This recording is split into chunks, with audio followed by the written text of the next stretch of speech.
In today's video, we're going to be going over some fragrances that often catch some hate, especially from people who enjoy the finer things of perfumery. However, for the money, these are all amazing fragrances. You're going to notice that these often trend on the cheaper side, except for maybe one or two of these. They're a little bit more expensive, still nothing crazy. But for the most part, these are relatively affordable designer fragrances that, again, are amazing for the money. And don't let anybody fool you and tell you that the only way you can get a good high quality product in terms of a fragrance is to go buy niche and spend, $200 on a 50 ml bottle.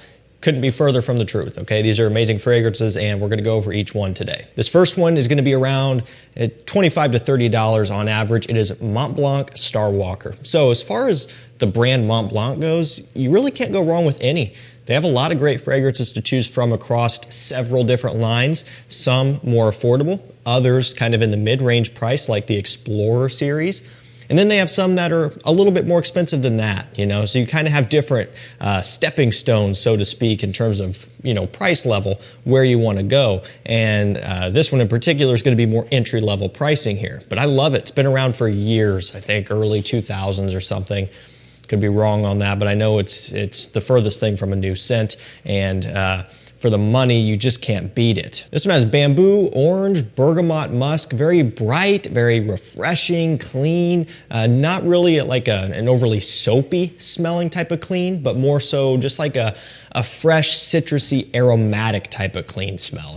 This is kind of before all of the shower gel, soapy, blue fragrance era that we're still very much a part of right now. So because this is not that, it kind of stands out on its own just because it's not associated with all of those other fragrances that we're used to smelling all the time. This bamboo orange blend gives it this kind of tropical, summery vacation type of smell, and ultimately that's how I would describe it. It's just a very carefree, easygoing type of scent that puts you in a good mood, really. Just, especially the opening is so bright, so refreshing as well. Man, it just smells amazing. Now, it's going to remind you of something. It might remind you a little bit of Versace Man Eau Fraiche, just the original version. And I would definitely say that they are similar. Now, the Versace has more of like a starfruit brightness. This doesn't use starfruit. Again, they're leaning in more on that orange and some of the bergamot with that bamboo type of woody tropical accord. So a little bit different there, but the idea to me is still the same. Something that just smells so easygoing and truly just like vacation. This has summer written all over it, and spring as well, but especially summertime. If you want to get something that is super affordable that you can wear every single day, practically bathe in it and not have to worry about doing too much damage to the wallet, something like Starwalker would be a great choice. Again, it's been around for a long time. It's pretty much tested and proven to be just a great quality scent that gets good compliments as well. Performance is going to be where some people kind of are let down by it, but as I mentioned, super affordable. Just spray it heavily and use it for situations where you don't need 10 plus hours of longevity, which I think for a lot of us is not always necessary. All right, now if you thought that one was cheap, 25, 30 bucks, this next one is really cheap. I think typically anywhere from $17 to $20, depending on where you're shopping and what bottle size you get. And the bottle size is also going to make a big factor into that. It's Nautica Voyage, okay? This is the fragrance that started my collection along with Versace Man Eau Fraiche, just the original. I almost said Extreme, obviously not. Those two, the first fragrances I ever purchased. Anybody who's watched my channel for any amount of time would know that, but this one is my original bottle too. I could have worn this part here, right? I mean, there's hardly anything left, but I've intentionally saved it because I don't want it to be completely empty because then I have to throw it away. This is my first bottle ever. I'm preserving that little bit. I have two other bottles, I think, of Voyage, one with the metal cap, which is pretty cool, and the other just, the normal plastic cap like this that I would typically wear from. I don't spray this one anymore. This one has green leaves, apple, musk, and they don't list off watery notes, but I could have sworn that they had some sort of watery aquatic note in here at one point. I guess not so much aquatic, more so watery. It just has a watery, light feel about it. Just so refreshing, so clean.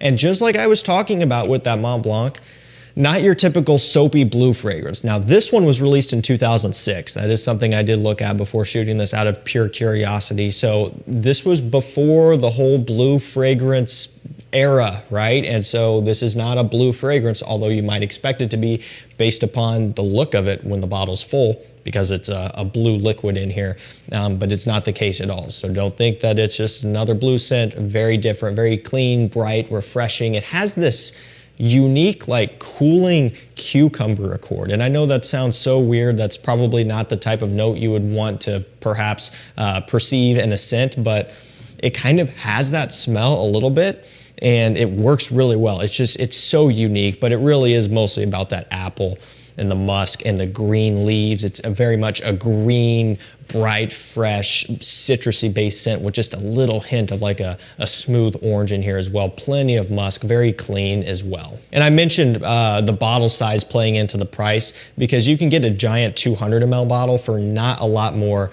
than this 100 ml size. And so it's kind of one of those deals where if you're gonna be wearing it as a signature scent, like every day, you may want to look into getting that 200 ml. It's not a whole lot more money, and you're doubling the amount of which you get for, I mean, not even close to double the price, right? So it kind of makes sense to do that.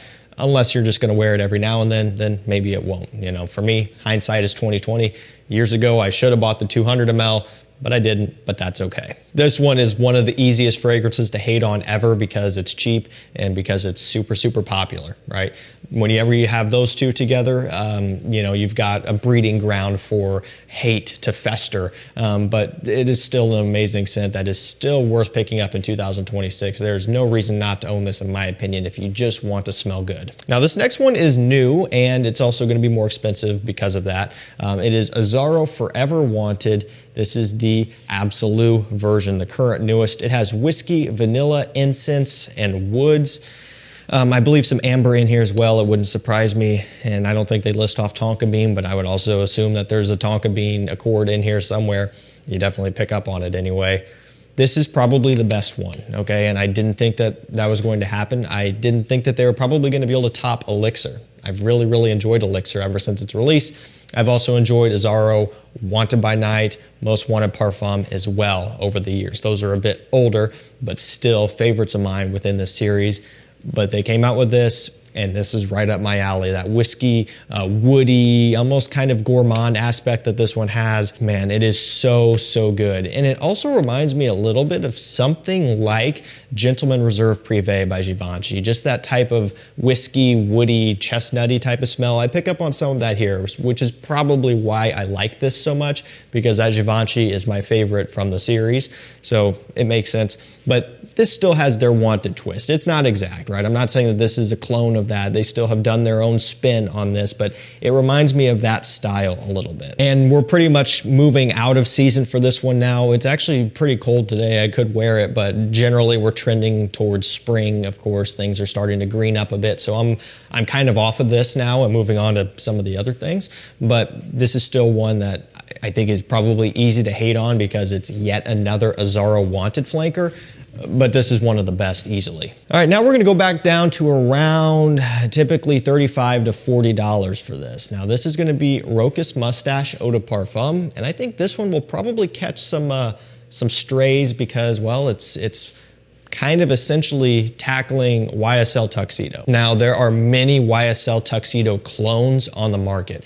I would argue that this is not quite a straight up one-to-one clone, rather heavily inspired by, but with a twist. And so what they've done here is, instead of doing like just focusing all on the patchouli and the spicy notes, which it does have patchouli in here and a pink pepper, but they've also really implemented a pretty decent focus on vanilla and benzoin, which gives it more of a smoother, creamier feel. YSL Tuxedo and a lot of its clones that are more accurate, I mean, it's a pretty spicy, patchouli-based scent. Like it's spices and patchouli, and that's basically it. It's pretty direct, really, and it smells great. I love YSL Tuxedo, right? And a lot of people do too, but I like the vanilla introduction into this one. It just kind of, again, makes things a little bit more smooth, perhaps a little bit more approachable for those who maybe don't want something quite as extreme, you know, and I wouldn't say that YSL Tuxedo is like an extreme smelling scent. It's not too hard to pull off in my opinion, but this is probably more of a true designer level take on that YSL, even though it is a designer, but it's just kind of their more premium lineup, so they're going to be a little bit more adventurous with it. You get the idea. This one is probably a little bit more mass pleasing and a little bit more safe, you know, if I had to choose. And being as though I have YSL Tuxedo and basically all of the other popular clones, why do I need one more that is very similar when this is similar but with a twist, you know? So that's why I like this one. That's why I gravitate towards Moustache Eau de Parfum, because it's taking that DNA and just doing a little bit of a different twist on it, and that's why I like it. And for me, it smells amazing. If I had to choose a season, it would be fall, hands down. This smells like the season of autumn to me. So does YSL Tuxedo. It's just such a unique blend. And so I think this one is going to get a little bit of hate because typically clones and inspired buys are kind of a touchy subject sometimes, and this does fall into that category. But for the money, 40 bucks, you get a 125 ml bottle with a nice heavy, you know, thick glass. It's really, really heavy bottle. Nice cap as well, kind of that gunmetal finish there. The presentation, it just looks and feels premium. And I'm double checking, it is 125 ml. So same size as YSL Tuxedo, the real version. Just again, we're talking huge difference in price. Amazing stuff. Even quality is impressive too. All right, now this next one is going to be more spring and summer oriented. Actually, these next two that we're going to finish the video off with are more warmer weather leaning here, just more appropriate for the upcoming spring and summer. Missoni Wave. This is like, I think, anywhere from basically $29 to $35. It's random, but I've seen it for like $29.99. I think testers, maybe full presentation a bit more. Maybe I've even seen testers for $25. I can't remember. Basically under 40 bucks. You should not be paying over 40 bucks for this in most situations. Same thing with Missoni Parfum. That one is right around 40. So I think a little bit more, but the Wave version, typically a bit cheaper. Magnetic cap on these as well, if you didn't know, which for something that is this cheap is pretty impressive. You don't get that all that often. If I remember correctly, the atomizers are pretty good too. Very nice, great atomizers, and man, it smells, oh man, that is so good. It's been a while since I've sprayed this one in particular. I've worn Chanel Allure Homme Sport and Versace Pour Homme countless times. I mean, so much. I've worn the Chanel more. It's one that I typically gravitate towards more, but I've gotten a lot of use out of the Versace as well. And I've always said that Missoni Wave takes those two and combines it into one for a price less than the Versace most typically. And so essentially what this is you get kind of the creamier aspects of the Chanel Allure Homme Sport version, which is kind of just that tonka bean, aldehydic, orangey creaminess. And then you get the brighter, citrusy aspects of the Versace off the opening, right? So that's kind of what the Versace does. Just in general, the Versace is brighter and fresher. The Chanel just has a little bit more of that creaminess. And so this one is combining the best of both. You're just getting the overall base of the Chanel and the bright opening of the Versace, essentially combined into one at a price that is amazing. And perhaps the craziest part of it all, this is the only one that has a magnetic cap, right? The Versace, not so surprising, but I mean, I don't know why they didn't put magnetic caps on the Chanel series when the Bleu de Chanels have them, which is nice, but I don't know why the Allure lineup did not get that treatment. You know, either here nor there. A lot of money for still a basic cap. This one does have a pretty cool magnetic cap, which doesn't really do anything other than just provide a little bit of a cool factor to the application process, I guess, when you just get to do that and you're done. But amazing scent, super affordable, easy to hate on because, well, it's an affordable scent that smells just as good, perhaps if not even better to some, than those more expensive designers. And last up for this video, we have Jean Paul Gaultier Le Beau. This is the Le Parfum. This is essentially the summer fragrance that's almost too sweet for summertime. Really, that's kind of what it is, and it's interesting, but you know, when I smell this, I cannot get it through my head that it's a fall or winter scent. I just can't because, you know, and I've seen it. I've done videos on this before saying, yeah, it's good for summer because it has the coconut. It's got the tonka bean pineapple mixture, which I get it. Tonka bean, not really a summer note, but the pineapple coconut blend definitely is. And then people say, no, it's a winter scent. Well, you know, typically in wintertime, I'm not on the beach, you know, and it doesn't have a winter smell to me. A winter smell would be like tobacco, vanilla, oud, you know, and just heavier woody notes. This really does smell tropical, you know, 1000%. Even smelling it off the atomizer here, which typically something without a cap you can't smell, but this one you can pick up on it. It smells like summer vacation. So it's one of those situations where in super, super high summer heat, I'm not really going to be going for this at all. Very few things will I actually reach for in super high heat. I've got my few choices and that's about it.